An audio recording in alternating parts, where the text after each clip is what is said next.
जिल्हा परिषद आणि पंचायत समिती निवडणुकीसाठी काँग्रेसकडून 40 स्टार प्रचारकांची यादी जाहीर। काँग्रेसच्या स्टार प्रचारकांच्या यादीमध्ये महाराष्ट्र प्रभारी रमेश चन्नीथला, हर्षवर्धन सपकाळ, विजय वडेट्टीवार यांचाही समावेश। छत्रपती संभाजीनगर जिल्हा परिषद निवडणुकीत एमआयएमची एमआयएमकडून जिल्हा परिषदेच्या 6 गटांमध्ये तर पंचायत समितीच्या 15 गणांमध्ये उमेदवार उभे। भिवंडीमध्ये पवारांची राष्ट्रवादी आणि समाजवादी पक्षाचा समावेश असलेल्या भिवंडी सेक्युलर फ्रंटची स्थापना। भिवंडी पालिका महापौर पदासाठी काँग्रेस, पवारांची राष्ट्रवादी आणि समाजवादी पक्षाची मोर्चे बांधणी। डोंबिवलीमधील टपरीवरील कारवाईनंतर टपरी चालक तरुणीचा व्हिडिओ व्हायरल। मराठी तरुणीच्या व्हिडिओची स्वतः मनसे अध्यक्ष राज ठाकरे यांनी घेतली दखल।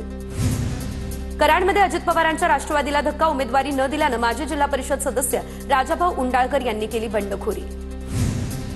जळगाव जिल्हा उद्योग केंद्राच्या कार्यशाळेमध्ये मंत्री गुलाबराव पाटील यांचा सन्मान। जळगाव एमआयडीसीला D+ दर्जा मिळवून दिल्याबद्दल उद्योजकांकडून सन्मानपत्र। पुणे जिल्हा परिषद पंचायत समितीसाठी पहिल्याच दिवशी 22 जणांची माघार। मंगळवारी अर्ज माघारी घेण्याचा अखेरचा दिवस। बाळासाहेबांच्या जयंतीनिमित्त एसटीची तीर्थयात्रा। राज्यातील 251 आगारातून 1000 ते 1500 धार्मिक आणि पर्यटन विशेष बसगाड्या धावणार। जळगावच्या धरण गावातील वराड, चावलखेडा यासह विविध गावांमध्ये मंत्री गुलाबराव पाटलांच्या हस्ते विकास कामांचं भूमिपूजन। सिमेंट काँक्रीटच्या रस्त्यासह स्मशानभूमी आणि इतरही कामांचं भूमिपूजन। सोलापूरच्या माढ्यात आमदार अभिजित पाटलांचा ठाकरेंच्या शिवसेनेला धक्का। ठाकरेंच्या जिल्हा परिषद उमेदवार पल्लवी पाटलांकडून उमेदवारी अर्ज मागे।